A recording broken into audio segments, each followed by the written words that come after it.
Cícera, com a sua voz trovejante, inspirada pelo temporal que acabou de cair, ela vai nos dizer qual é a questão que hoje nós vamos começar. É a 671.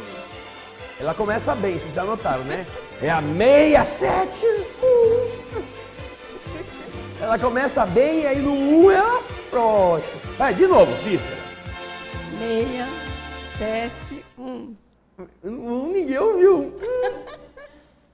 Então tá, 671. Isso, 671, isso mesmo. Nós estamos estudando a parte dos sacrifícios. Lá na Lei de Adoração. Você procure o Livro dos Espíritos na questão 671. Vejam só, apesar de nós não estarmos lendo o nome das pessoas que nos saudaram, nós vamos responder as perguntas, porque pergunta faz parte do estudo doutrinário. Então, se você tiver pergunta, pode enviar a pergunta, nós vamos fazer aqui como sempre fizemos, tá? Porque as perguntas nós não cortamos, porque fazem parte do nosso ambiente de estudo. Sobretudo aquelas perguntas que estiverem vinculadas ao tema, que é o que nós estamos já há algumas semanas adotando. Nós não estamos permitindo que perguntas fora do tema tirem a gente do rumo, nem mesmo comentários sobre assuntos que não são aqueles que estamos conversando, ok?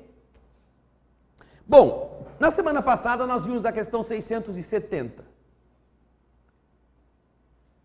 Os espíritos respondem a Kardec aquilo que ele pergunta.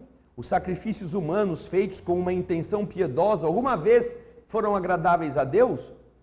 Ah, Deus gostou. Ele não gostava do sacrifício, mas teve um dia lá que alguém ficou com muita pena e matou uma criança para diminuir uma tragédia que eles estavam achando que era a forma de acabar com a dor, com a doença, com a epidemia. Esse dia Deus gostou.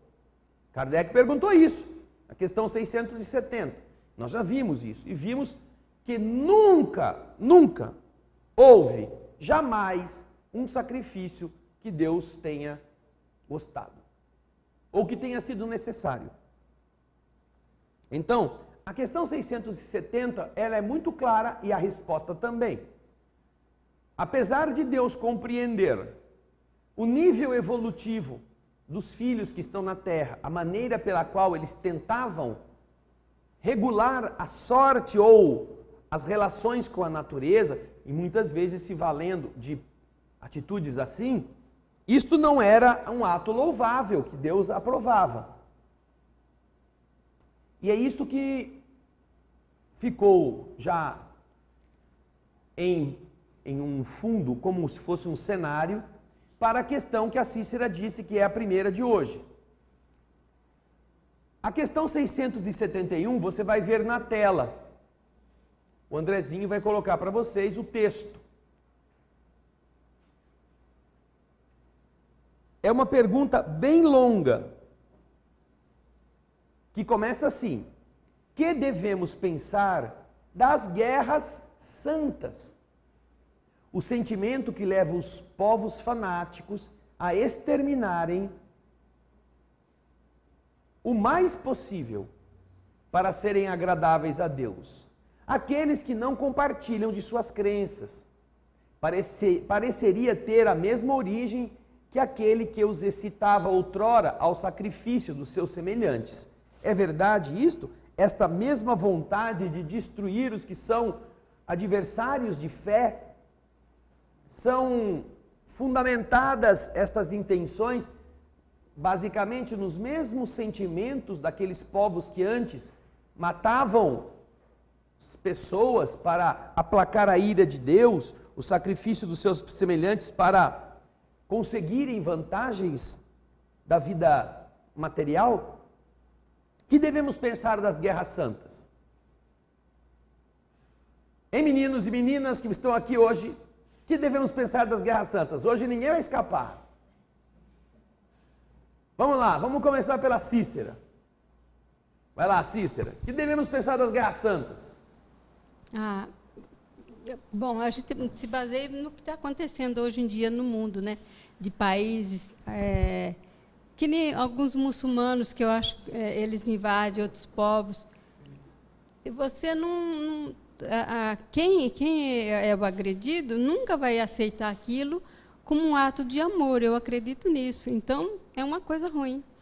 Você acha que é uma coisa... E o nome de ser santo resolve alguma coisa? Não, é só um Mas as título. pessoas acreditam, não é? Elas ouvem, elas sabem que lá na igreja delas falaram que Alá ia ficar contente, no caso dos muçulmanos, né? Uhum. E isso não é verdade? Não, foi deturpado o ensinamento. Eu acredito nisso, porque quando nós vemos as religiões, elas costumam ser boas, a origem é boa. Depois os homens, cada um vai pegando o que quer e deturpam. E deturpam. É. Elaine, o fato de botar o nome de Guerra Santa, melhora? Melhora alguma coisa?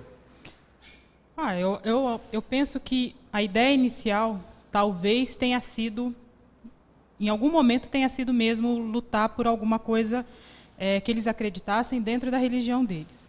Mas, com o passar do tempo, ela virou apenas um nome e hoje ela é uma guerra de territórios. Quer dizer, então no começo era boa? Não que ela fosse boa, mas ela era justificada talvez por interesse verdadeiro. De aquele pedaço de terra aconteceu uma coisa muito importante religiosamente para a gente e a gente gostaria de ter ele aqui. Fizeram de modo errado, porque foram brigar, foram matar. Mas usaram de um argumento, talvez no início, que fosse assim, para eles fosse aceitável. Mas para eles, o argumento de poder invadir os lugares sagrados, sejam os muçulmanos, sejam os cristãos, eles encontraram respaldo em algum trecho da Bíblia para fazer isso? Existe em algum lugar das Escrituras alguma frase que Deus autorize a pessoa invadir e matar o seu semelhante? Invadir... Ainda para começar, isso que você está falando, não, no começo pode ser bom. Será que no começo, se no começo é bom, por que depois não era? Havia fundamento religioso para fazer ou não havia? A questão é esta. Entendi. Bom, dado o que está acontecendo hoje, não tinha fundamento religioso. Era mais uma questão política e territorialista. Né? Então... era uma guerra de culturas. A minha cultura, eu quero que se sobreponha à sua. E por aí vai. E por que você disse que no começo podia ser? Eu penso que é por causa do termo santa. Quando a gente está na escola, pelo menos eu lembro da fase que eu estava aprendendo isso, e foi dado como um cunho religioso. Foi falado que era assim, a religião de Alá versus os cristãos que não entendiam muito bem, estavam brigando. Então, a abordagem que eu tive na escola foi assim, que começou com uma história religiosa, mas que depois virou política. Sim, mas a história religiosa, pelo fato de levar o nome de santa, quer dizer que ela é aceitável perante os cânones religiosos que eles defendem dos dois lados? Não, aceitável não. Aceitável não. Você pode pôr o nome de santa. Se você puser lá no motel Santa Felicidade, tanto que tem fogueira Nossa santa. Senhora dos Prazeres, pode-se colocar um motel com o nome de uma santa? E por causa disso ele vai ser mais puro do que um lugar que não tenha um nome assim? Eu acho que quando eles fizeram isso, era também para enganar as pessoas... os mais ignorantes. Então, você tendo, por exemplo, eu acabei caindo.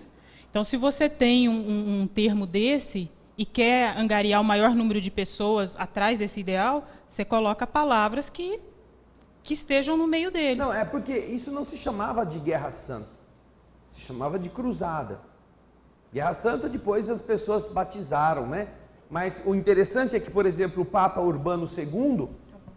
em 1096 aproximadamente, ele convoca, dizendo que Jesus estava na frente do exército, esperando que as pessoas fossem libertar o Santo Sepulcro. Quer dizer, é claro, como você disse, não é? As pessoas ignorantes, que na época eram a maioria, no ano 1000, poucos sabiam ler, e todos se submetiam aos que sabiam ler, que eram os clérigos dos dois lados, não é? Então essas pessoas ouvindo o Papa, que era o representante de Deus na Terra, dizer uma estultice desta, deveriam perguntar ao Papa: o senhor pode me dizer na Bíblia onde é que está Jesus mandando os seus irmãos matarem os seus irmãos? Mas quem é que ia ter essa arrogância de questionar uma postura assim, de um sacerdote que era tido como o príncipe da igreja, representante de Deus, infalível? Então, o fato em si, obviamente, foi mascarado com diversos tipos de justificativas que fossem úteis à mente incipiente dos povos daquela época. Tanto de um lado quanto de outro, porque do outro lado era o quê? Ah, você tem que ajudar Alá a instaurar o Islã por todo o mundo, e se você for o herói, você vai poder do lado de lá dormir com todas as 72 virgens que estão te esperando no paraíso. Quer dizer, olha o argumento, inclusive, era um argumento até obsceno, com a desculpa de ser santo, para fazer as pessoas se entregarem com esta glória, com esse fanatismo irracional. Agora, o fato de chamarem isso de religioso, de santo, ou com qualquer outro tipo de justificativa, não encontra na base religiosa nenhuma sustentação. Ou encontra? Existe lá em algum trecho essa ordem de Jesus mandando decapitar os invasores?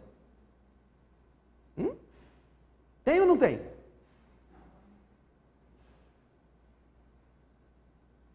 Fala, Elaine.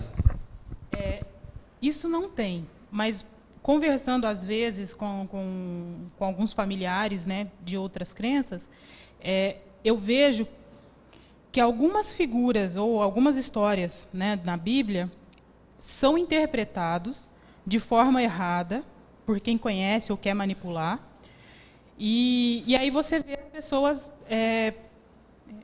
que é aquela coisa, né, eu interpreto do jeito que eu quero, até a hora que me é conveniente, né, eu vejo muito isso. Então, por exemplo, eu tenho conhecidos que é aquela história da fogueira santa, por exemplo. Eles falam que assim como eles tiveram, né, aquele momento na Bíblia em que houve uma passagem do salgueiro, uma coisa assim. Eu nunca prestei muito bem atenção, mas ele estava atribuindo.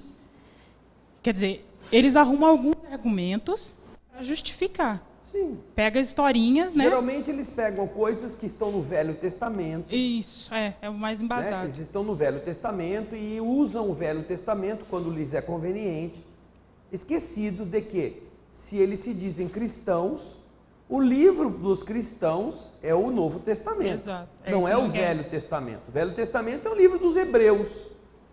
Que é o que eles mais gostam. Né? É o Velho Testamento, é o modo de proceder de forma dura, astuta, de forma brava, arrogante. Olho por olho. É o Velho Testamento. O Velho Testamento não pode ser o livro dos cristãos, porque senão os cristãos não sabem o que são.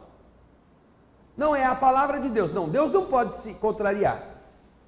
Deus não pode dizer no Velho Testamento, olho por olho, dente por dente, e no Novo Testamento dizer, perdoa o seu próximo 70 vezes, 7 vezes.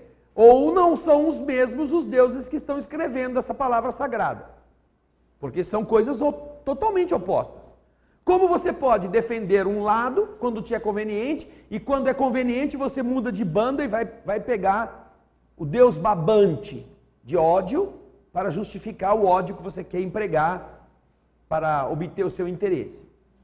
É algo que, se fosse existir lógica com estes raciocínios, muitas pessoas não iam saber para que religião ir, porque de lógica elas não padecem, de lógica elas não se sustentam. Mas serviu, num tempo em que não se pensava, serviu para se chamar de Guerra Santa. E muita gente deu a sua vida nisso. Os homens daquele período, a primeira cruzada de 1095, vocês vão ver os reis, os donos de castelo, os homens importantes, ricos, tinham aquelas armaduras, Francisco de Assis esteve numa cruzada. Ele, não sei se chegou na cruzada, mas ele entrou numa guerra entre a cidade dele e uma outra cidade vizinha. Ele acabou preso. Arrumaram uma armadura reluzente para Francisco de Assis, enfiaram ele na armadura, puseram no cavalo, ele foi para a guerra. Imagina Francisco de Assis vestindo a armadura. E é claro, foi derrotado, né? Imagina. Francisco de Assis, se conseguia levantar uma espada, magrelinho, a armadura já era um peso que não aguentava, em cima de um cavalo. A hora que o cavalo deu, acho que 3 passos, deu um pulinho, ele caiu do cavalo, ficou lá, pof, estatelado. A história de Francisco de Assis conta essa passagem. E ele ficou preso no território inimigo. Ele só não ficou para lá como escravo, porque depois que as cidades precisaram fazer uma trégua, eles fizeram uma troca de prisioneiros, porque outros prisioneiros acabaram ficando presos também no território vizinho, inimigo. Então, entre essas trocas de prisioneiro, lá foi Chiquinho de volta.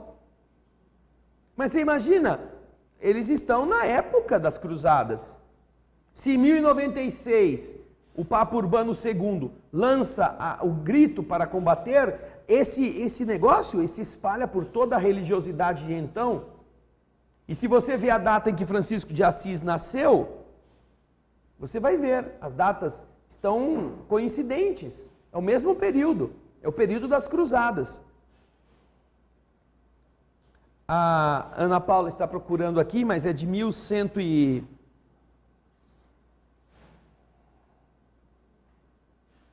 3 de outubro, ele morreu 3 de outubro de... Então, ele nasce em Assis em 5 de julho de 1182. Não fazia 100 anos ainda que a primeira cruzada tinha saído. Volta lá. Olha aqui, ó.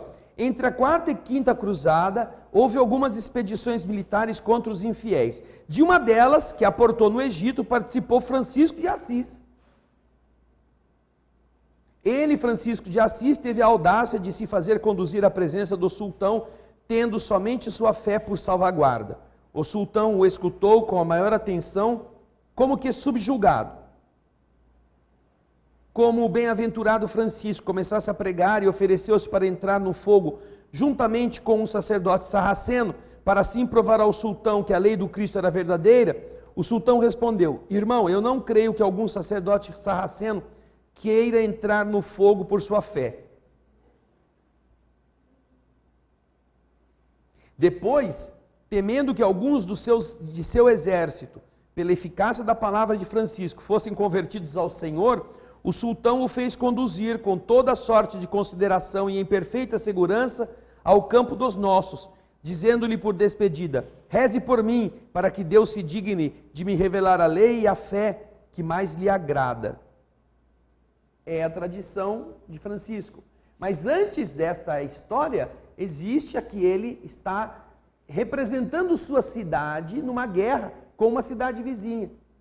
E acontece dele ficar preso, cair do cavalo, ficar lá, sendo levado depois em uma troca de prisioneiros. E de estar baseado nas crenças religiosas daquela época.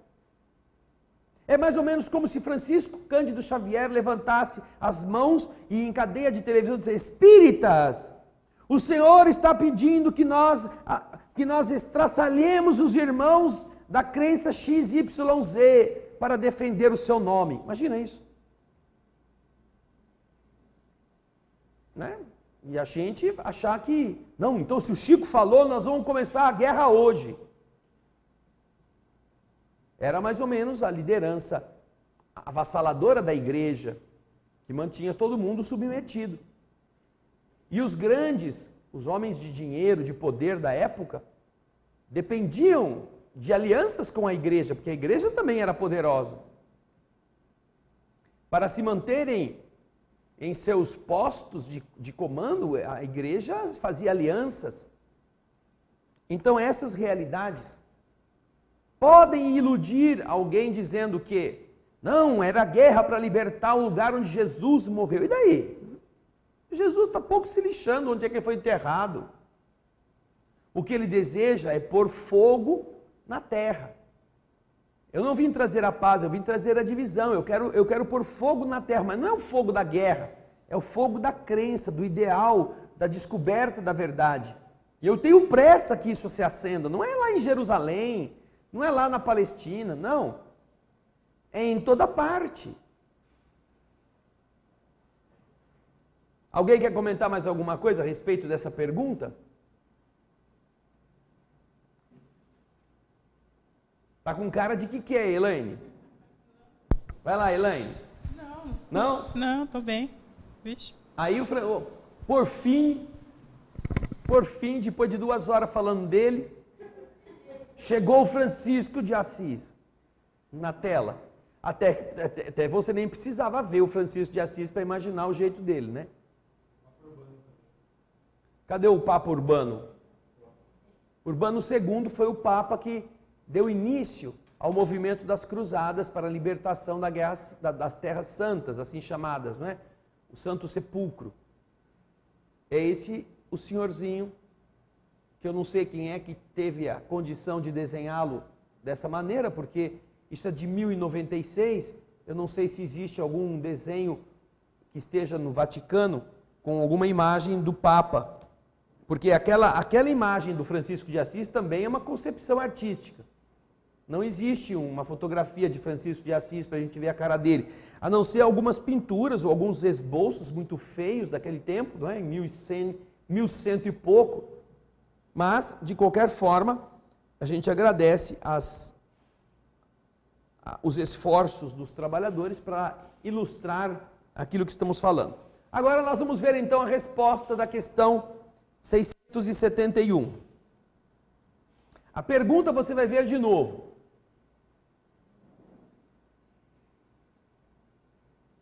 O Andrezinho vai colocar para você o texto na tela. Que devemos pensar das guerras santas? O sentimento que leva os povos fanáticos a exterminarem. Vai, muda! A exterminarem o mais possível, para serem agradáveis a Deus, aqueles que não compartilham de suas crenças, parecia ter a mesma origem que aquele sentimento que os excitava outrora ao sacrifício dos seus semelhantes, que é a pergunta anterior, sacrifícios humanos. Agora a gente vai ver a resposta. A resposta está aí, é uma resposta cumprida também, que a Letícia vai ter que ir mudando rapidinho.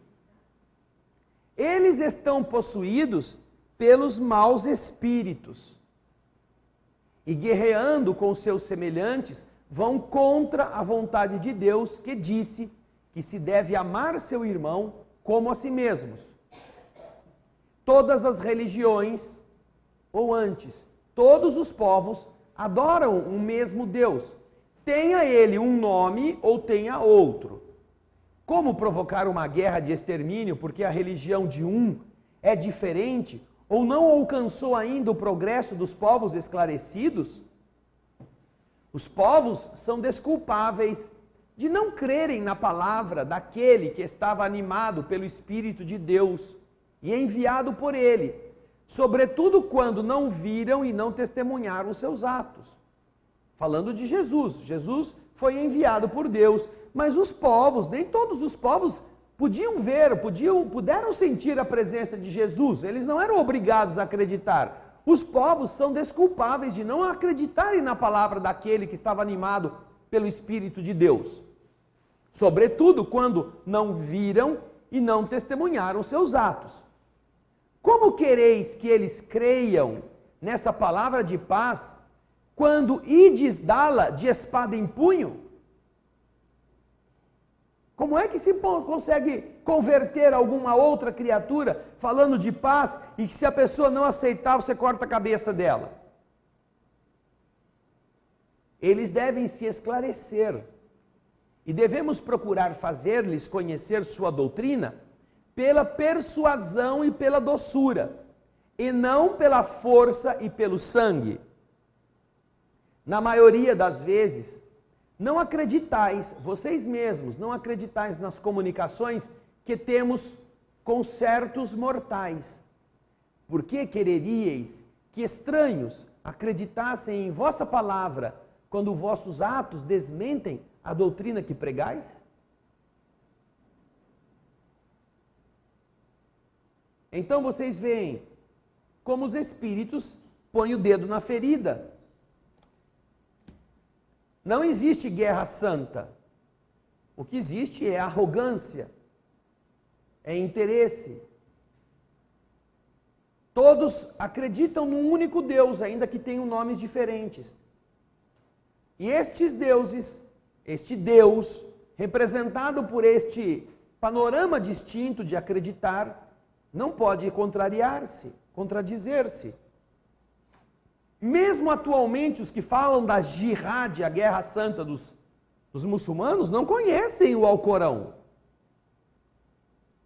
Esta violência, essa forma agressiva de tentar espalhar a mensagem pela violência, não está prevista no código ético que os muçulmanos rezam.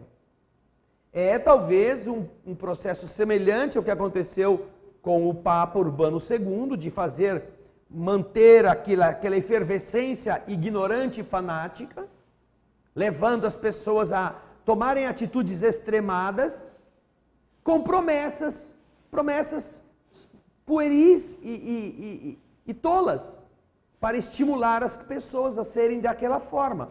O que nós observamos hoje? Crianças são estimuladas, desde quando estão sendo modeladas, a terem atitudes de ódio. Não poderemos dizer que o exército islâmico, o ISIS, que degola todo mundo que eles encontram pela frente, esteja falando em nome de Deus. Que essa é a religião. Os próprios muçulmanos são contra eles. Porque não representam a essência da religiosidade destes homens.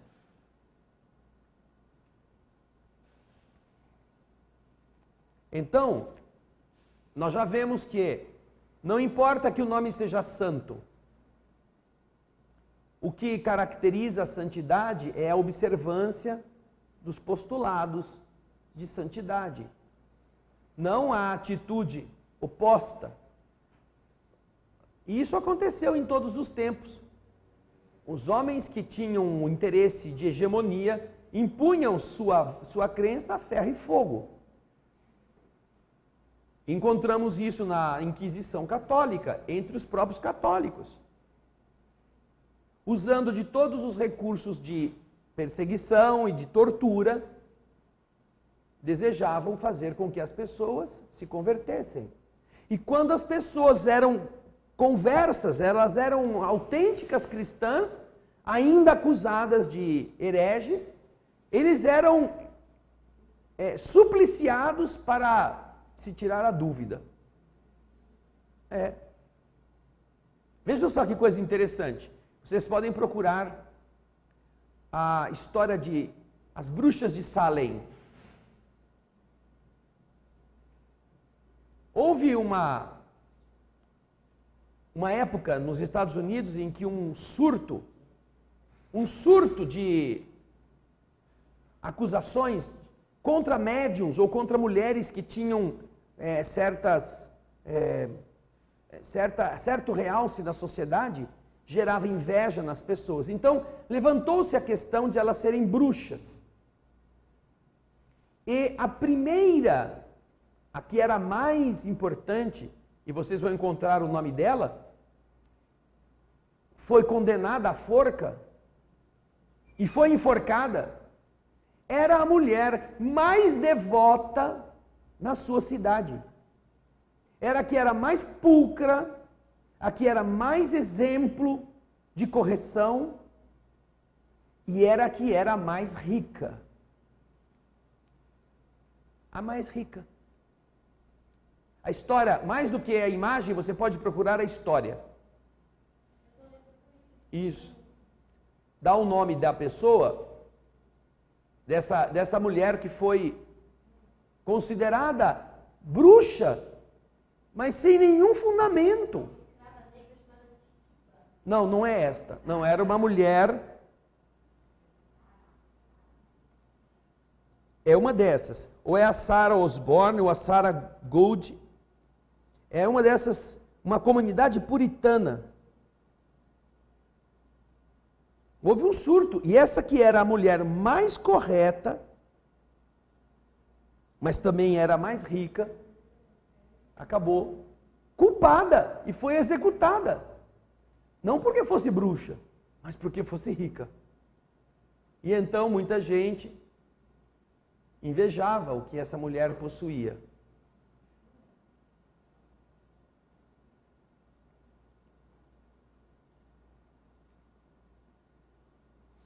Existe um filme muito interessante a respeito, não é?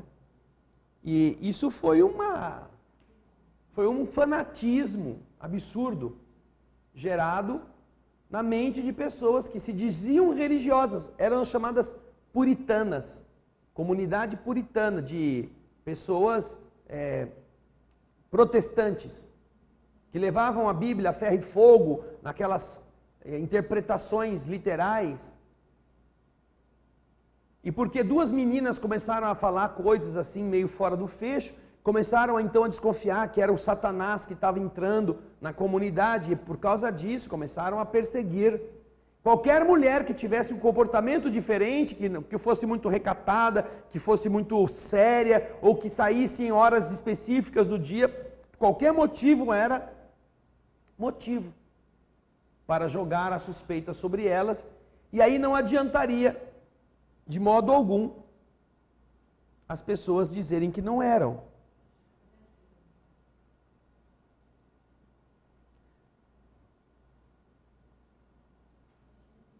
Olha, Martha Corey, o nome da mulher,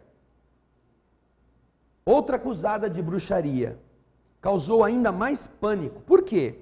Porque ela era cristã e participava ativamente da igreja local, ou seja, se até ela era uma bruxa, qualquer uma poderia ser. Em abril do mesmo ano, os tribunais de Salem julgavam dezenas de acusadas de bruxaria. Até mesmo a filha de Sarah Good, uma garotinha de apenas 4 anos de idade, serviu como testemunha. Espera um pouquinho, Ana Paula.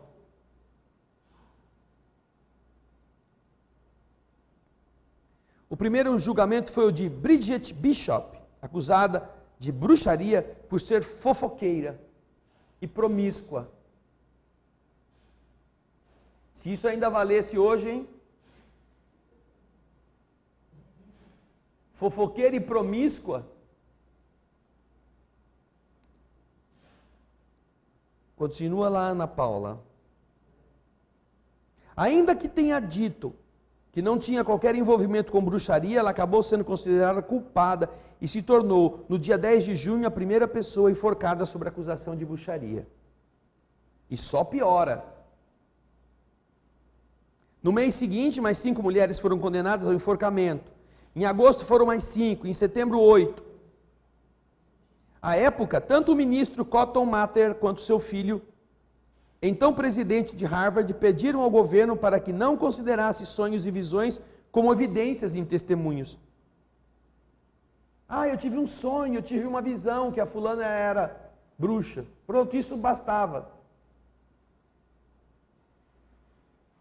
Os pedidos foram considerados pelo governador Phillips, que estava em um dilema depois que a sua própria esposa foi acusada de bruxaria.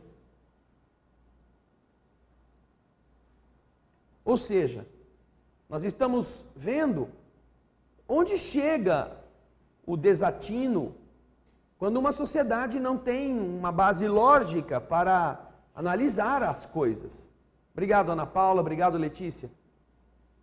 Estas realidades, elas são...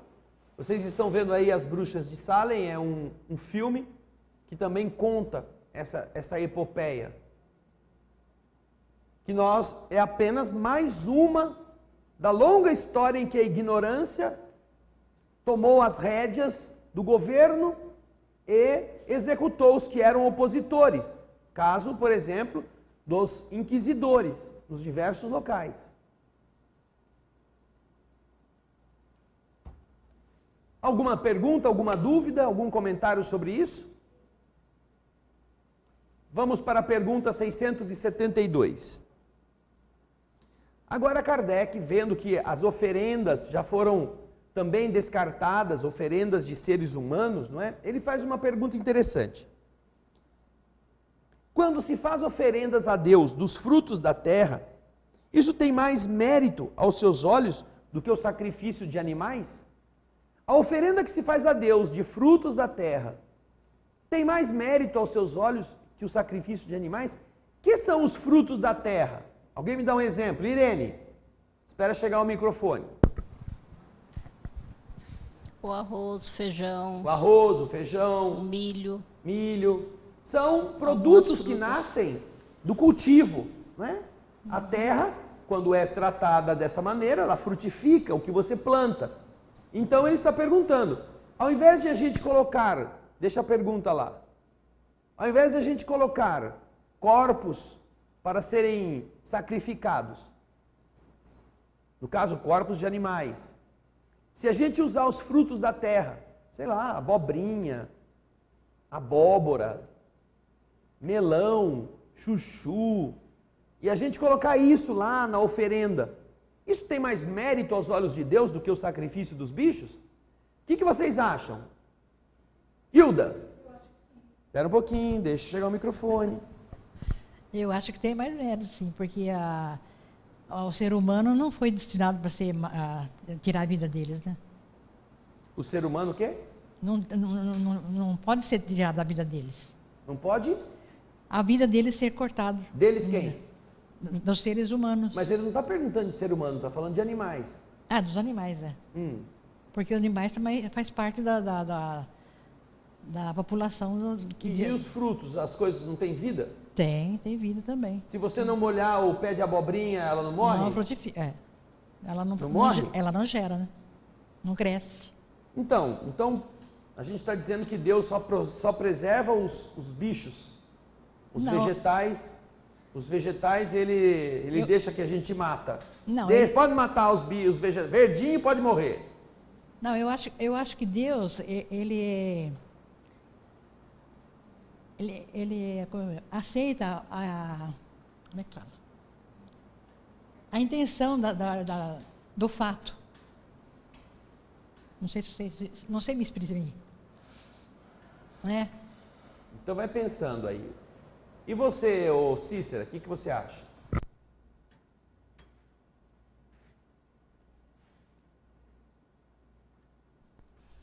Eu acredito que é a mesma coisa, como animais, como o ser humano, são todas suas criaturas. Então eu acho que funciona tudo igual. Deus não aprecia isso. Ele aprecia a intenção da pessoa, mas não o fato de oferecer planta, flores, essas coisas. É que as pessoas quando falam do que está sendo oferecido, elas focam a doação de bens. Enquanto os espíritos, desde as perguntas anteriores, estão dizendo, não é isso que para Deus é importante. É a intenção de quem está oferecendo, não é o que ele está oferecendo.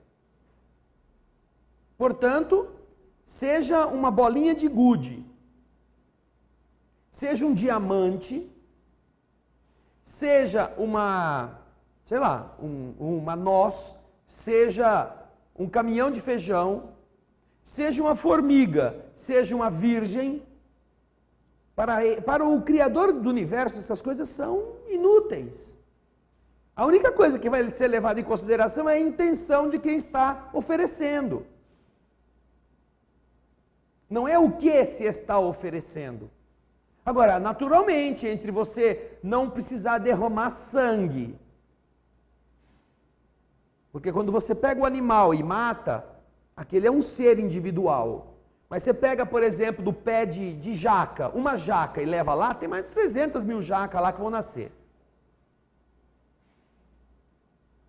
Então, estas questões, para a visão dos espíritos, são menos danosas, mas ainda assim, para o todo do sentido da entrega, elas são desprezíveis. É por isso que nós vamos ver a resposta do jeito que está. Vamos pegar a resposta agora, Letícia e Andrezinho? A pergunta você pode pôr de novo, só para a gente relembrar. A oferenda que se faz a Deus, dos frutos da terra, tem mais mérito aos seus olhos que o sacrifício de animais? Agora vamos ver a resposta. Eu já vos respondi dizendo que Deus julgava a intenção e que o fato tinha pouca importância para ele.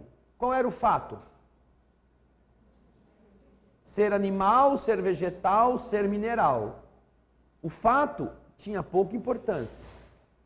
Seria, evidentemente, tá vendo? É um condicional. Seria hipotético, evidentemente mais agradável a Deus ver oferecer os frutos da terra que o sangue das vítimas. Como já vô-lo dissemos e o repetimos sempre, a oração dita do fundo do coração é 100 vezes mais agradável a Deus que todas as oferendas que poderíeis fazer-lhe. Repito que a intenção é tudo e o fato é nada. Qual é o fato? O sacrifício de bicho, de planta ou de gente. Esse fato é nada. Para Deus isso não é o importante é qual é a intenção de quem está fazendo isto. É claro que essa intenção demonstrará o pouco evoluído que é aquele ser. Mas se a intenção é mesquinha, é a intenção, seja com um objeto material, mineral, vegetal, ou animal, ou hominal, essa mesquinhez realça o atraso de quem está fazendo isso. Dúvidas? Perguntas?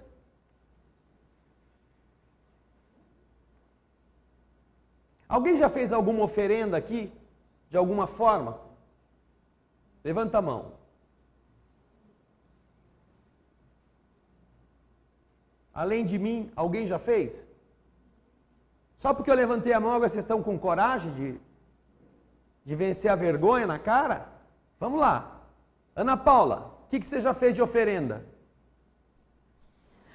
Quando eu era criança, aí falava que dia de Cosme e Damião você tinha que oferecer bolo, docinho, refrigerante. E a gente fazia. Ia lá numa plantinha, num matinho e colocava. Sim. Quem mais? Cícera.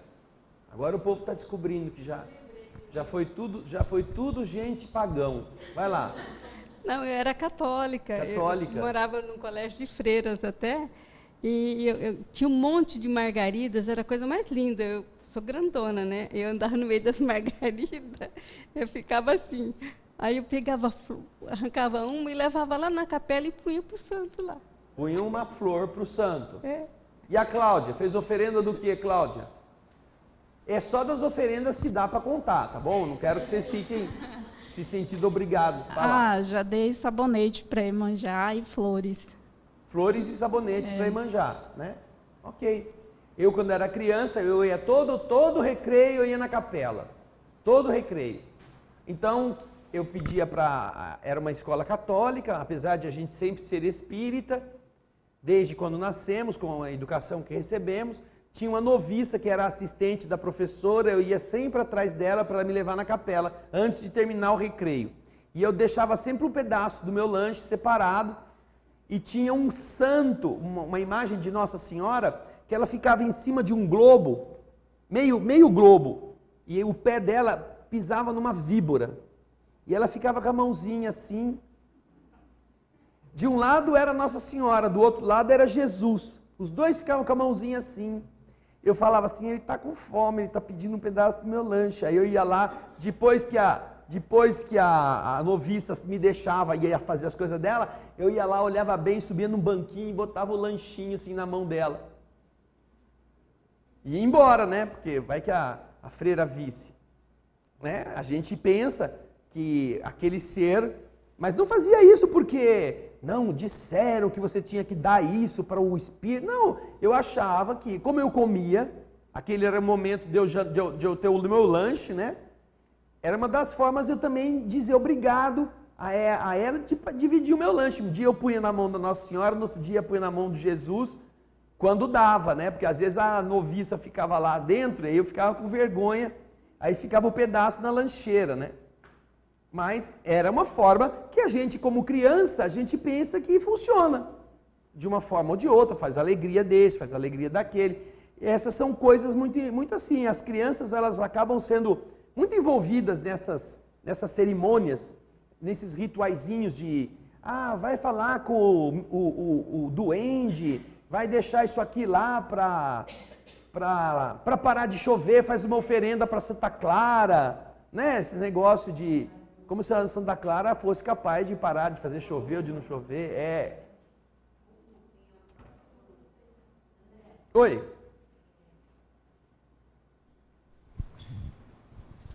Então, Olha o fio aí, Felipe. esses rituais, né? Que eu lembro, meu avô punha café para São Benedito. Né, dava pinga para o santo, essas coisas faz tudo parte desse ritualismo, né, de oferendas, essas coisas. Né? Alguma coisa que você oferece para uma representação de uma força positiva ou negativa, geralmente para obter... Felipe, olha lá, presta atenção. Para obter aquilo que se está buscando. Então, essas são práticas que foram herdadas dos nossos antepassados. Nós vemos os índios também tinham maneiras de fazer oferendas, os cristãos depois, na sua origem, faziam também ofertas aos deuses.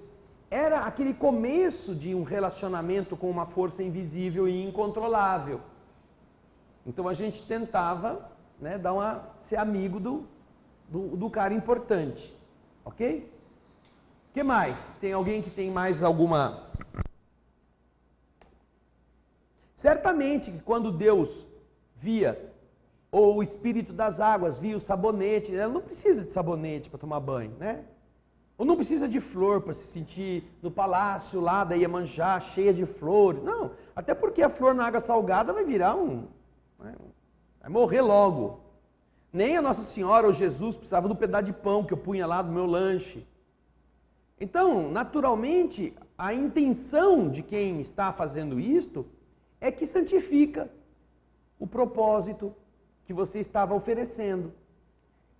E quanto mais puro for o que você quer, menos você poderá ser visto como uma pessoa indigna. Porque, por exemplo, há muitas pessoas que fazem oferendas com intuitos financeiros, intuitos econômicos, intuitos afetivos. Eu vou fazer oferenda para conseguir tomar o marido da fulana, para acabar com o cara da empresa, para eu ficar no lugar dele, essas coisas. Então as pessoas pensam que a oferenda pode ser uma forma de atalhar um caminho material. E isso demonstrará com essa intenção que se trata de um espírito mesquinho. Não é o que ela deu, não é quanto ela deu, é o que motivou aquela forma de se relacionar com as forças invisíveis, ok? Mais alguma pergunta sobre isso? Nós temos a última pergunta sobre os sacrifícios. 673. Está pronto aí, Letícia? Vamos lá. Essa está na tela. A questão 673 é uma questão bastante longa. Kardec, ele faz algumas ponderações a respeito dessa oferenda de coisas materiais, sobretudo de alimentos. Ele diz assim: não seria um meio de se tornar essas oferendas mais agradáveis a Deus, consagrando-as ao alívio daqueles a quem falta o necessário? E nesse caso, o sacrifício dos animais feito com um fim útil não seria meritório?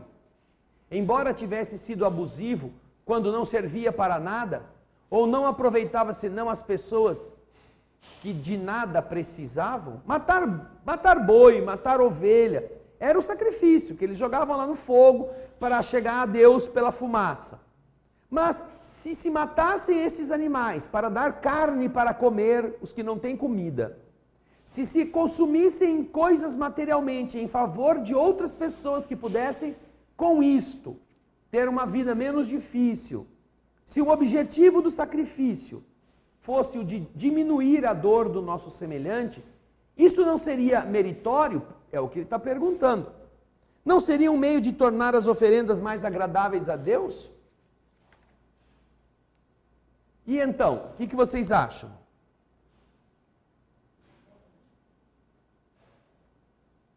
Então, o que vocês acham? Acham que sim ou que não? Hã? Sim ou não? Sim. Sim. Acha que sim, Felipe? Sim. Leva lá o microfone para o Felipe, ô Camerlengo. Eu acho que sim. Por quê? Porque aí você está fazendo aquilo que Deus pediu, que é amar o próximo como a si mesmo. Mas só que você não ama o peru, não ama o leitão, não ama o bicho. Você só ama o outro irmão humano, é isso? Sim. Sim? Você pode amar o animal também, né? Mas sim, mato ele para dar de comer para outra pessoa, é isso? Pode ser. Você pode sacrificar um animal, mas para dar força para um outro ser humano. Para fazer uma comida, né? Uma coxinha. Para fazer o quê? Uma coxinha. Comida, uma coxinha. O que mais? O que mais que dá para fazer? Um bife, acebolado. Leitoa. Essa é uma questão muito interessante. Obrigado, Felipe. Obrigado, Andrezinho. Essa é uma questão muito interessante que está muito na ordem do dia. Existem intenções positivas.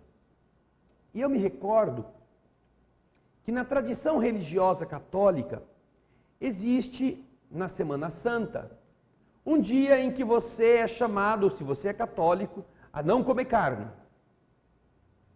É uma forma de você sentir a abstenção da carne como um sacrifício. Só que as pessoas que ainda seguem essa rotina, de alguma forma, se você colocá-las em cima de uma balança, elas estão muito gordas, bem acima do que deveriam estar pesando. Ou seja, não comer carne na sexta-feira da paixão não é um sacrifício. Às vezes é até um benefício. Que não vai durar muito tempo, porque só não comer a carne, porque o povo aí vai comer massa, vai comer peixe. Veja só, não é sacrifício. Você não pode comer carne, mas enche o bucho de pintado, né, bacalhau. Você enche, você come tudo que é peixe, para não comer a carne de boi, carne vermelha. Que simbolismo é este? Mas é um sacrifício. Um sacrifício por quem? Outro dia, eu me lembro que eu trabalhava ainda num escritório e os donos da casa, os que estavam, onde o nosso escritório era, eles tinham, era ali na frente da Lagoa do Taquaral, e eles haviam recebido de uma igreja próxima um envelope. O envelope estava escrito assim, ponha o dízimo aqui dentro e você está autorizado a comer carne na sexta-feira da paixão. Ou seja, troque a sua abstenção de comer carne vermelha por um valor em dinheiro e a partir disso você pode então se sentir autorizado a comer a carne que você quiser. Era uma forma dita inteligente que o responsável por aquela paróquia achou de conseguir dinheiro trocando, como se ele tivesse o poder de substituir o que a teologia religiosa dos católicos apregoa. Isso é muito parecido com a venda de indulgências. Na Idade Média, quando Martinho Lutero se insurge contra essa pouca vergonha que a igreja fazia, em que você pagava para obter desculpa dos crimes que você tinha praticado e absolvição desde que pagasse. Agora, naturalmente que o raciocínio desta pessoa, que se diz líder religioso daquela paróquia, era o raciocínio próprio de quem está preso aos interesses materiais do mundo. E não é muito diferente do que a própria igreja fez ao longo da vida inteira. Negociar seus interesses para obter vantagens. Agora, de duas uma. Ou você precisa realmente, se você é cristão católico, não comer carne na sexta-feira, isso é uma lei da sua religião, ou você não precisa. Se você precisa não comer carne, se você precisa se abster, não há dinheiro que você dê para a igreja que te livre desse dever. E se você não precisa abster-se de comer carne, não precisa pagar para comer. É óbvio, mais uma vez, é lógico. Ou aquilo é uma obrigação do cristão católico e não tem como pagar para substituir isto, ou isso não é obrigatório. E se não é obrigatório, não precisa pagar. Pode comer. Mas vocês estão entendendo que a brincadeira que estão fazendo é com a consciência da pessoa? É com o ser frágil, com o ser descontrolado, o ser que está querendo uma coisa, mas a consciência diz, não faça. E aí vem uma autoridade eclesiástica dizer, se você pagar, pode fazer que eu te autorizo. Ah, pelo amor de Deus. Que autoridade tem essa pessoa para se insurgir sobre as Escrituras? E dizer que pode, o que não pode? Ora, e ainda enfiar o dinheiro no bolso, seja da paróquia, seja de quem for. Princípios, ou valem ou não valem.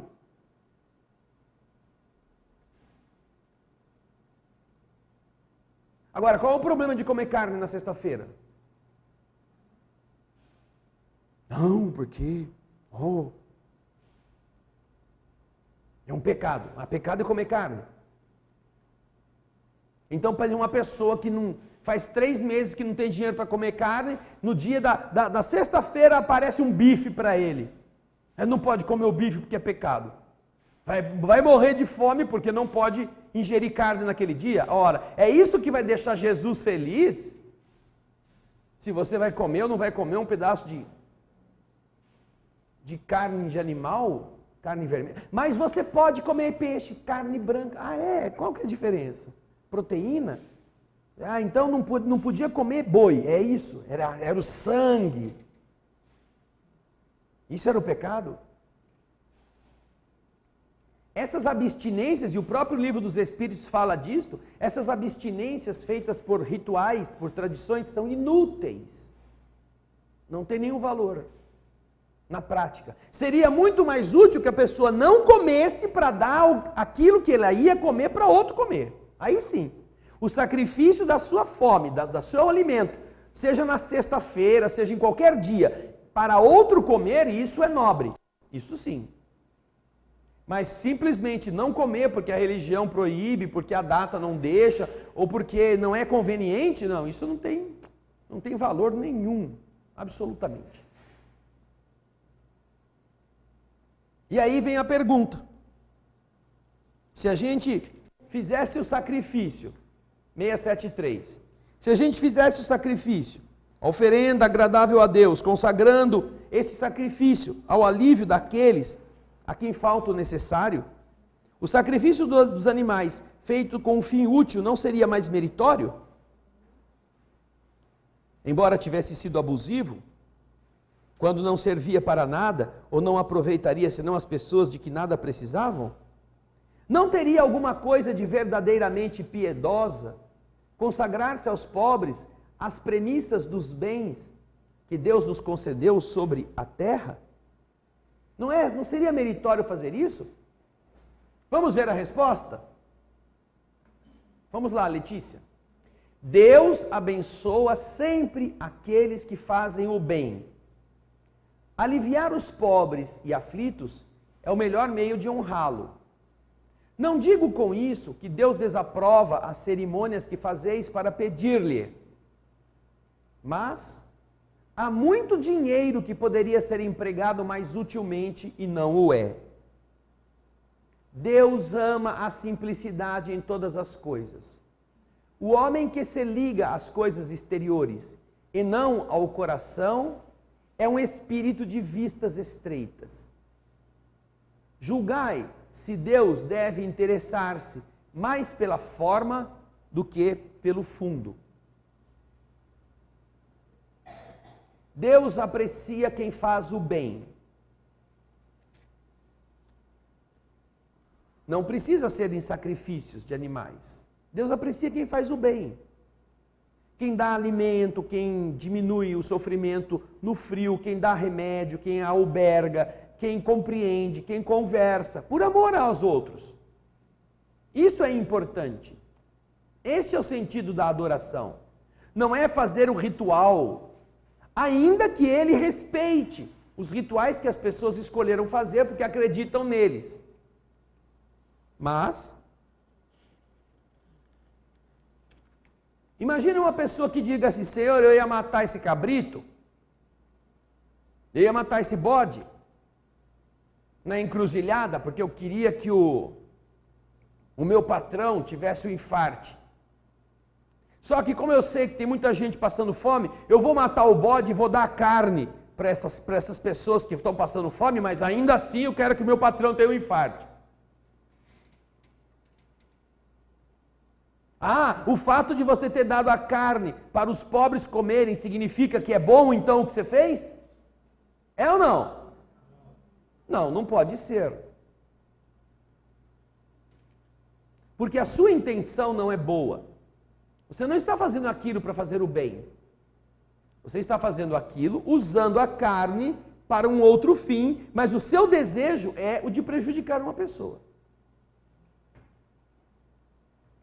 Portanto, para Deus o que importa não é se você faz sacrifício ou não, é se você faz o bem. E isso demonstra que você tem vontade de ajudar o próximo, porque compreende o seu sentido. E isto tem a ver com o que nós gastamos. Porque hoje você pode não matar o bode, você pode não matar a ovelha. Mas vocês já viram quantas pessoas gastam com coisas inúteis? Nós respeitamos as opções de cada pessoa. Mas vamos começar pelas pessoas que resolvem tatuar o seu corpo com cruzes, com Jesuses. Eu vi outro dia uma mulher que tinha escrito no braço, tem pessoas que parecem a Bíblia andando, né?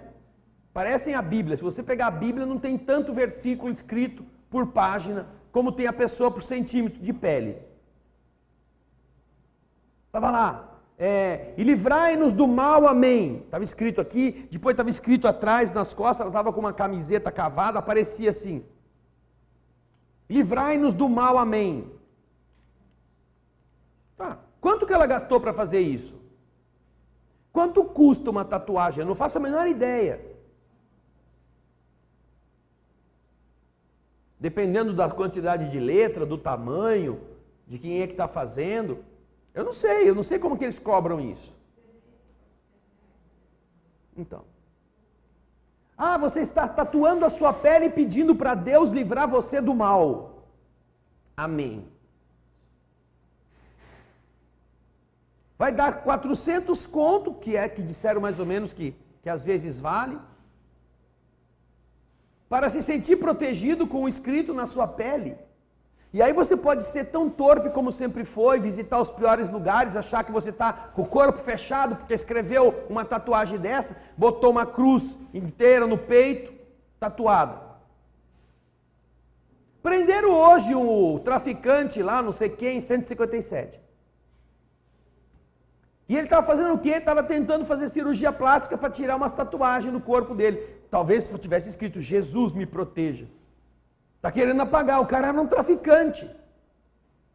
Ah, pode ter cruz, pode ter, sei lá, o terço, o rosto de Maria de Nazaré tatuado.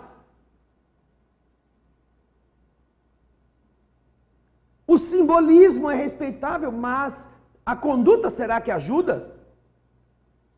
Ou será que se ele pegasse esse dinheiro e ajudasse um miserável, não seria muito mais agradável a Deus e garantiria para ele talvez mais simpatia, amparando um desesperado, do que gastando com um carimbão na sua pele, para ficar para sempre? E nós não estamos aqui criticando quem tem tatuagem. Cada pessoa é dona do seu nariz. Porque outras pessoas não têm tatuagem, mas gastam em absurdos. Quanto custa uma corrente de ouro com a cruz dourada pendurada no pescoço? De ouro maciço também. Quanto custa? Ou uma pulseira com o símbolo cristão, ou o rosto de Jesus. Não estamos achando nada de alguém que tenha desejo de carregar isso pendurado, mas quanto custa? Você sabe que aquele cara que morreu na cruz não tinha uma moeda no bolso? Sabe quanto custa uma corrente de ouro, uma cruz de ouro pendurada no pescoço em qualquer parte do corpo? Você acha que é por causa disto que você vai ser protegido, quando aquele que a cruz representa não tinha um centavo para viver? É exatamente isso que os Espíritos estão dizendo. Quanto dinheiro é gasto inutilmente, tolamente, de forma vazia, em todos os tipos de vaidades. O dinheiro se joga na lata do lixo. Vamos ver as religiões, vamos ver os processos religiosos. As pessoas convertem a religiosidade ou o exercício da sua fé em um desfile de moda.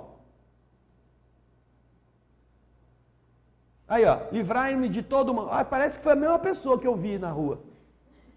Livrai-me de todo o mal, amém. Ó, que bonito. É. Agora, será que isso aí resolve?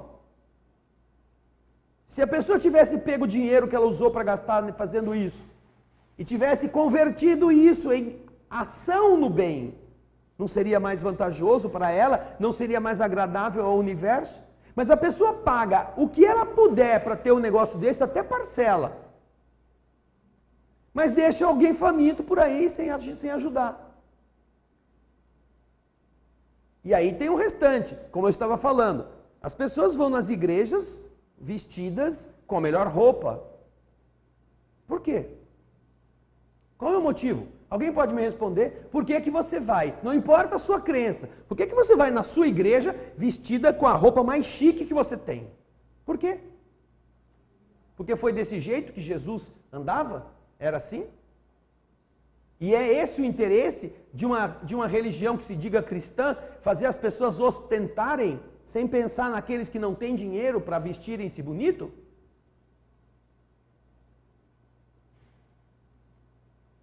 Estas são as contradições que os Espíritos estão dizendo nessa resposta.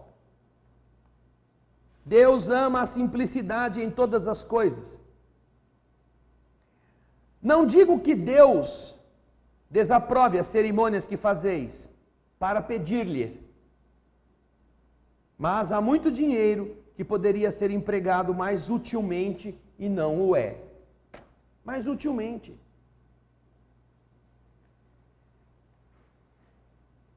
Não é essa adoração que é importante. Para Deus, nós devemos viver uma vida simples. E ser simples é ter o necessário. É ter aquilo que é importante para a função. Você precisa de um relógio. O relógio marca a hora. Não precisa ser de ouro. Não precisa ser de diamante. Não precisa ter uma grife. Ele tem que funcionar, ele tem que marcar a hora. Basta isto. Você precisa de um veículo que te transporte com segurança. Você não precisa ter uma Ferrari. Não precisa ter uma Maserati. Não precisa ter um carro 0 km do mais caro. Você precisa ter um veículo seguro que te transporte com um pouco de conforto para os lugares que você tem que ir. Ah, é pecado você ter um carro novo? Não, não é. Desde que você seja o dono do carro e não o carro seja seu dono. Nós estamos numa sociedade em que as coisas são nossas donas e não o contrário. E que nós nos deixamos levar pelos modismos de todos os tipos, sem pensar quanto gastamos neles. E isso em todas as crenças, não é só nossos irmãos da Igreja Católica. Existe moda para evangélicos, já viram isso? Os evangélicos eram considerados as pessoas menos afeitas às coisas no mundo material, porque eles seguiam ao pé da letra as escrituras, aquela coisa. Agora existe moda para evangélico. Outdoors mostrando, vem aqui no shopping para evangélico. Ou seja, é um comércio como outro, como os católicos também têm, como os espíritas também têm. Existem centros espíritas hoje que são quase shoppings. Não perceberam que estão fazendo a coisa errada? Não notaram que isso é um absurdo? O que precisa? Cair um raio e destruir a estrutura para dizer que não, então a gente estava fazendo alguma coisa errada. Atrair pessoas porque elas cobiçam as coisas que a igreja oferece é um delito. É um delito ao invés de tentar corrigi-las. É explorá-las. Quando você oferece o que a cobiça das pessoas vai buscar, o que adianta falar de Deus depois?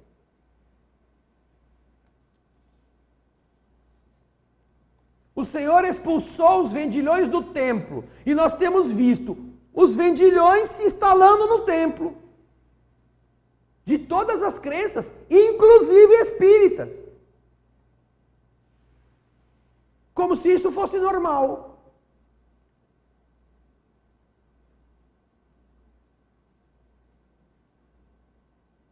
Precisará haver o quê? Uma epidemia que dizime todo mundo, para depois ver, não, a gente não estava fazendo a coisa certa. Toda essa dinheirama que se joga nisto, estaria melhor empregada, dizem os espíritos. Se dedicassem a fazer coisas positivas para o corpo e para a alma das pessoas. No entanto, nós observamos que ainda falta um entendimento do sentido claro da adoração. Jesus vem espiritualizar o sacrifício, está lá no Evangelho. Espiritualizar o sacrifício. Não é mais sacrifício material, necessariamente. É sacrifício de sua vaidade, de seu egoísmo, de seu interesse, de seu comodismo. Você tem que sacrificar isto. Mas sacrificar para que o mundo seja melhor. Não para você ganhar o paraíso, porque aí é por interesse. Interesse pessoal. Com isso nós terminamos a lei de adoração. Na próxima semana a gente vai começar o capítulo 3º, que fala da segunda lei, a lei do trabalho. Nós temos agora, dos 1.500 que estão nos assistindo, nós temos agora o espaço aberto para estas pessoas que eventualmente tenham feito comentários ou tenham feito perguntas. Vamos começar com o Daniel Rosa de Goiânia. Ele diz assim: é atenuada a culpa em Guerra Santa, a exemplo da França sob o jugo da Inglaterra na Idade Média, liderada pela mediunidade de Joana d'Arc, que foi martirizada, havendo sido a reencarnação de Judas? Bem, são duas coisas um pouco diferentes. A Guerra Santa que nós falamos aqui está caracterizada pela disputa dos lugares sagrados ou pelo interesse de impor uma religião a povos que não pensam daquele jeito. Não é, Daniel? Agora, o exemplo que você dá não foi de uma guerra santa. Não, foi de uma guerra. Uma guerra entre duas nações. Que já estava acontecendo fazia tempo. Os ingleses já tinham invadido a França e estavam impedindo que a França pudesse cumprir o seu papel. Os exércitos do Delfim francês estavam derrotados diante das agressões inglesas, que eram mais potentes. E havia aquela lenda no coração dos povos franceses de que viria uma pessoa para libertar, a Virgem, que viria libertar a França do domínio inglês. E quando surge Joana d'Arc, que por este motivo está envolvida neste processo com a ação dos espíritos que a orientam, quem é que daria respaldo a uma jovem, a uma moça, a uma imberbe, a uma virgem, numa época em que só os trogloditas iam para a guerra? Se não fosse o amparo das visões e o sobrenatural, assim considerado naquele período, que serviam quase como estandarte que ela podia apresentar diante da descrença, do descrédito que lhe davam os próprios franceses, os generais, os homens que carregavam as espadas pesadas. Como acreditar numa moçoila? Não se tratou de uma guerra santa. Tratou-se de uma guerra, que foi o preço necessário para que o mundo espiritual garantisse aos franceses de então o recurso de terem uma autonomia que estava sendo usurpada por um invasor.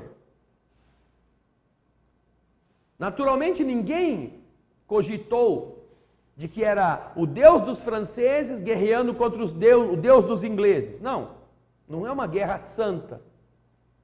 É uma guerra política, é uma guerra de interesses militares, de domínio de território, que foi encabeçada não pela Joana d'Arc, porque essa guerra já vinha acontecendo fazia tempo, e os franceses estavam perdendo essa guerra.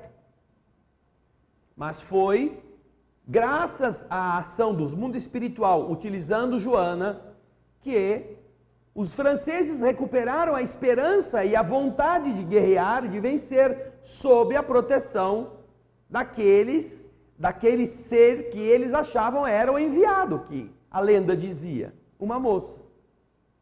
Isso deu coragem a estes povos, aos franceses da época, para vencer os ingleses nas batalhas de reconquista de território.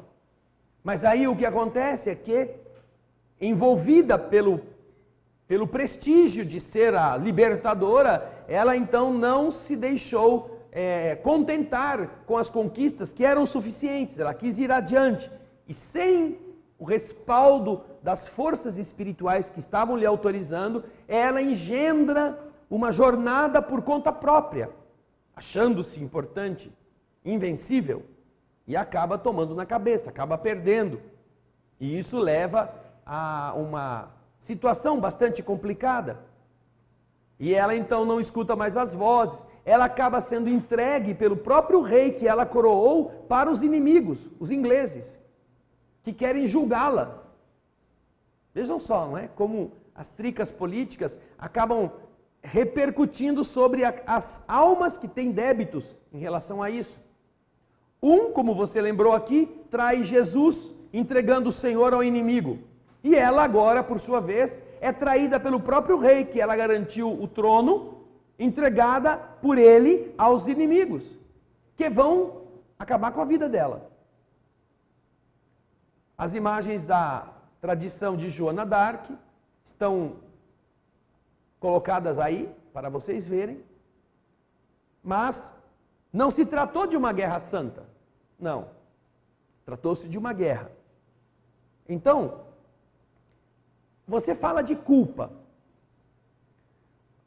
Se a culpa é atenuada numa guerra santa, não há atenuação de culpa por ser uma guerra santa ou não santa.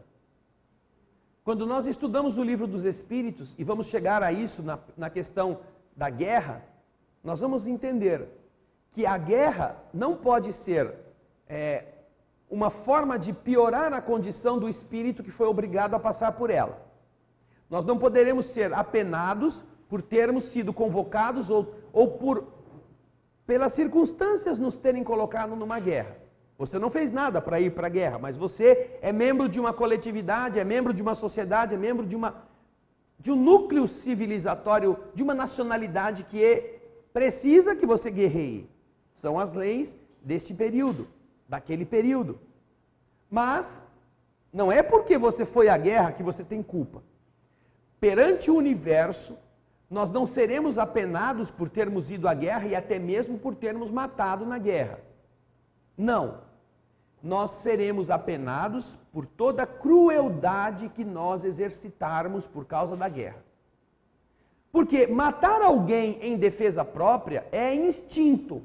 Nosso instinto acaba nos absolvendo, porque você está na pressão. Entre você morrer e o outro morrer, é preferível que o outro morra. Você vai pensar isso.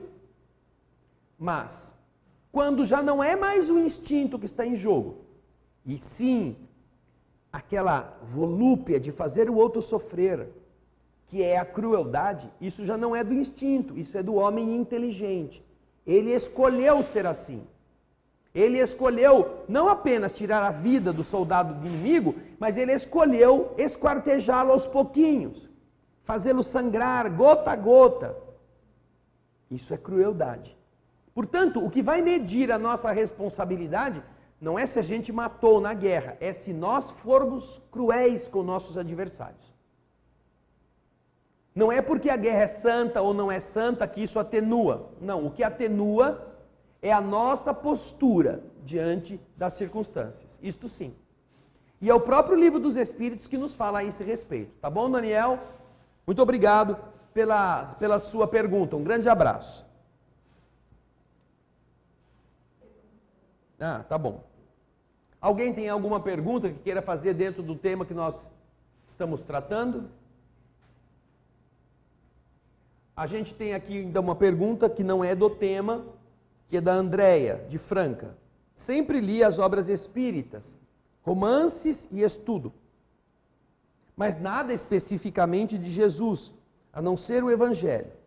Queria saber por que somente o Evangelho de São Mateus é aderido à doutrina. E se este Evangelho foi uma obra mediúnica?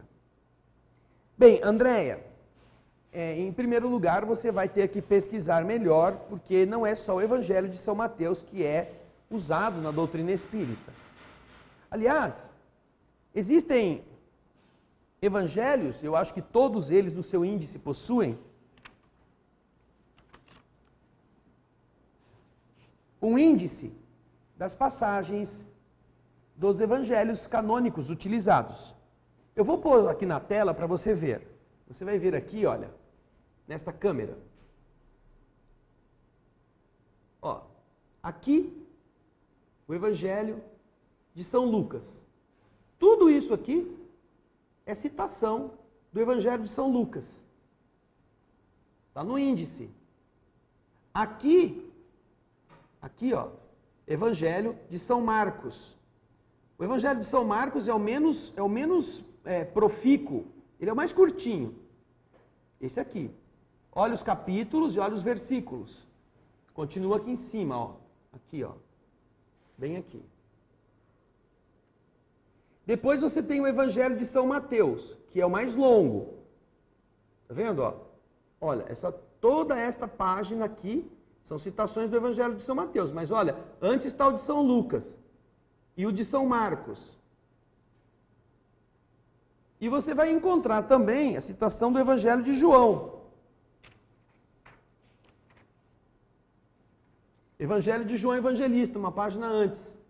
Olha aqui, ó. Capítulos e versículos. no índice do Evangelho segundo o Espiritismo. Tudo que está aqui são trechos dos 4 evangelhos canônicos citados. Então, Andréia, esta sua afirmação carece de verdade.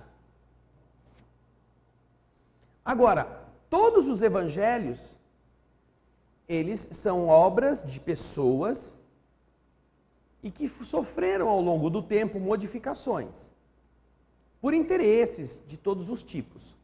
No entanto, do mesmo modo que as obras humanas, bem intencionadas, contam com inspiração de amigos invisíveis, certamente que aqueles que estavam escrevendo textos tão importantes para o avanço da humanidade, certamente que também recebiam inspirações deste tipo. Um dos mais famosos que nós podemos citar aqui é o caso de João Evangelista, com o seu livro O Apocalipse. É uma visão mediúnica, é uma visão remota de eventos do futuro. Não se fazia isso com facilidade naquele tempo. Então observamos que ele conta sair do corpo e ver em sonho, dizia muito de sonho, não é? Portanto, as obras elevadas, não necessariamente que sejam psicografias de uma forma bastante automática, como aquelas que aconteciam com Chico Xavier, mas são obras que recebem a ação direta ou indireta das inteligências que a coordenam. No Pinga-Fogo de 1971, no mês de junho, houve 2 nesse ano, em junho e em novembro ou dezembro. No mês de junho, fazem uma pergunta a Chico Xavier, que ele responde, e que depois essa pergunta, essa resposta é comentada por um dos espíritas mais consagrados na época, que era considerado um filósofo espírita por excelência, e que estava no rol dos que faziam parte dos entrevistadores do Chico, Herculano Pires. O professor Herculano Pires, ao complementar a resposta, comenta na noite do Pinga-Fogo que existe na tradição católica um livro publicado pelas edições paulinas, psicografado por uma freira, dentro do convento. Uma freira psicografou dentro do convento esse livro. Qual que era o nome, Gaspar? Eu comprei o livro e te dei de presente. Hein? Você não leu? Tudo que eu te dou você não lê, você dá para os outros. Deve ter dado para alguém.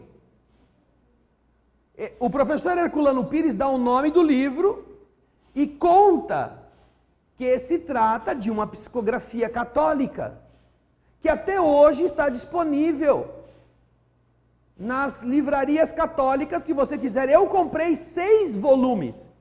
É um opúsculo, ele é fininho.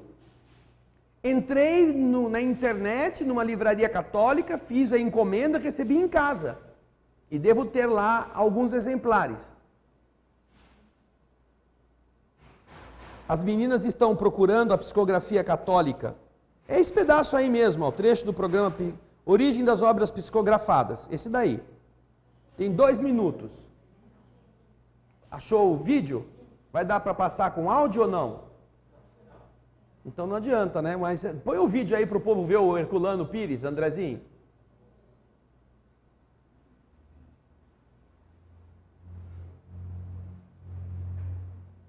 Aí está o professor Herculano Pires falando de obras psicografadas nesse Pinga-Fogo.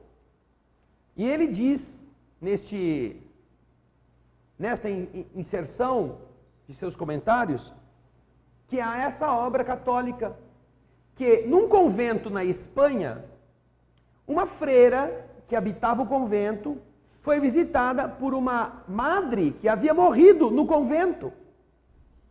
e que se manifesta do mundo invisível para o mundo visível usando a freira que estava lá.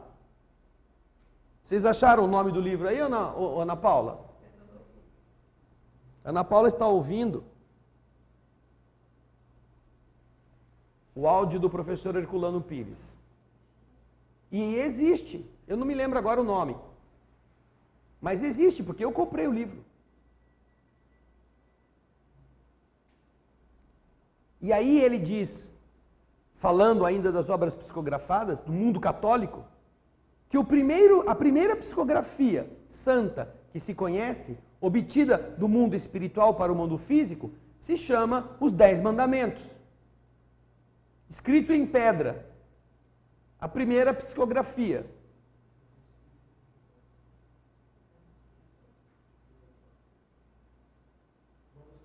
Isso, esse mesmo. O livro se chama O Manuscrito do Purgatório.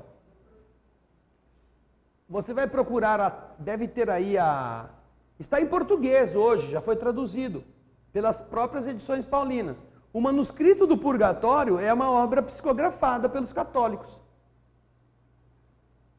que muitas vezes não respeitam as obras psicografadas espíritas, dizendo que é coisa do capeta. E na psicografia encontramos a própria Bíblia como um atestado de eventos assim, igualmente surpreendentes e transcendentes, entre os quais está a psicografia dos 10 Mandamentos.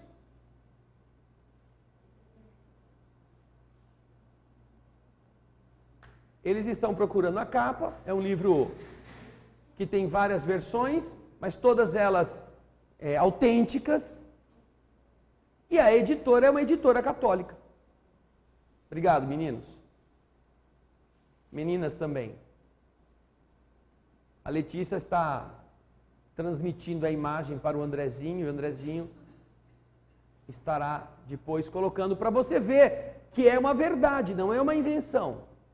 O Manuscrito do Purgatório, como uma obra católica. Então, a manifestação do mundo espiritual, usando os diversos médios em diversos âmbitos, não é patrimônio do espiritismo. Ele acontece em todas as religiões. Só que na doutrina espírita isso é estudado, isso tem uma conduta ética e é organizado de uma forma a que se tenha segurança, se estuda, se aprofunda.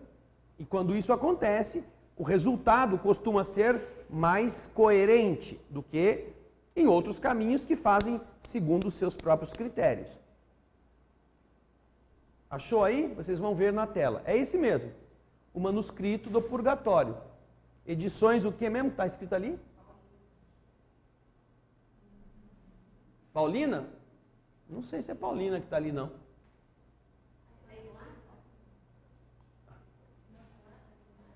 Parece que é Imaculada que está escrito embaixo. Mas esse aí é o livro psicografado, que o professor Herculano Pires conta. Olha aí, tem um outro aqui que a Ana Paula achou que tem uma freirinha sentada. Talvez seja a foto da freira que escreveu. Também o Manuscrito do Purgatório.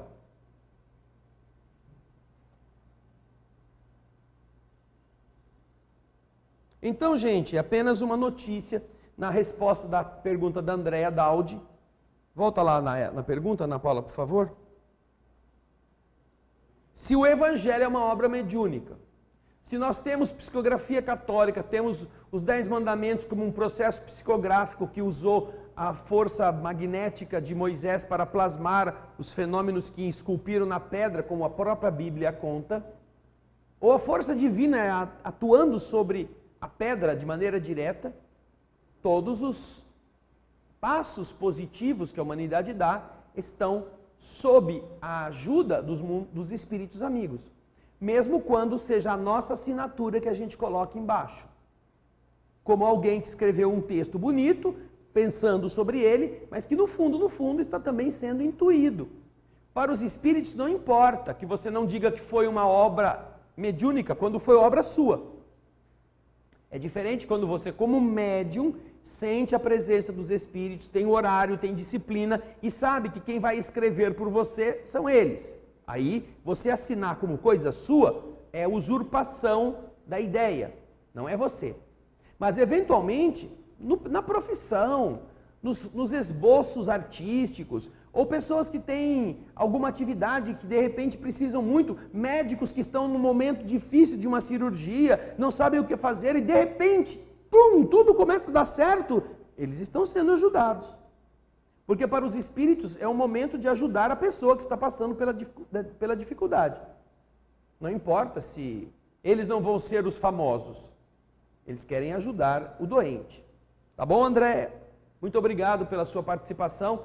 Hoje, como nós não temos perguntas de outros tipos e nós não vamos começar o estudo no capítulo da Lei do Trabalho, nós estamos respondendo a sua indagação, porque também ela nos ajuda a explicar essa visão, muitas vezes incompleta, que as pessoas têm a respeito da abordagem que a doutrina espírita faz em relação às obras do Novo Testamento, principalmente.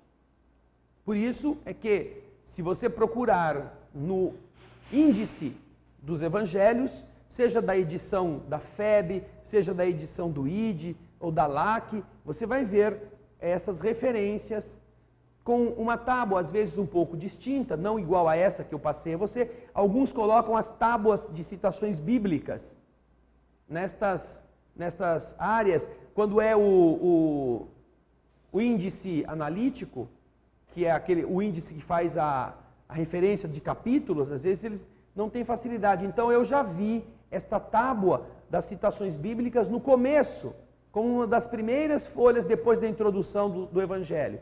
Está colocado ali, dependendo da edição e do ano, as editoras escolhiam fazer assim, para ilustrar o leitor aonde se encontram as passagens que Kardec utilizou no Evangelho segundo o Espiritismo, tá bom? Alguma pergunta, alguma dúvida? Alguém quer comentar alguma coisa antes de nós fazermos a prece?